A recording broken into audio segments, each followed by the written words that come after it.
আগের ভিডিওতে তোমাদের তো বললামই 25 ডিসেম্বর আমরা বন্ধুরা সবাই মিলে চন্দননগর এসেছি ঘুরতে। আর এখানকার বেশ কিছু স্পট আজ আমরা ঘুরে দেখব। তাই এখন লঞ্চে করে নদীর ওপারে যাচ্ছি। খুব সুন্দর একটা পার্ক আছে ওখানে।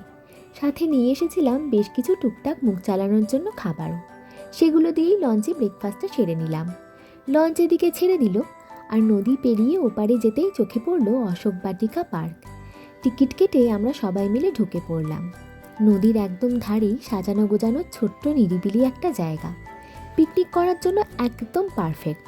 তাই অনেকেই এসেছে এখানে পিকনিক করতে, কেউ কেউ আবার ঘুরতে। মানুষের কোলাহল আর বাচ্চাদের দৌড়াদৌড়ির মাঝেই এই নদীর পাড়টায় আসতেই দেখলাম গাছগুলো কি সুন্দর সারি বেয়ে বেড়ে উঠেছে। এখানেই আমরা কিছুক্ষণ বসে গল্প আড্ডা আর খাওয়া দাওয়া করলাম। বাকিটা তোমাদের সাথে শেয়ার করব নেক্সট ভিডিওতে। তাই stay tuned on my channel. By.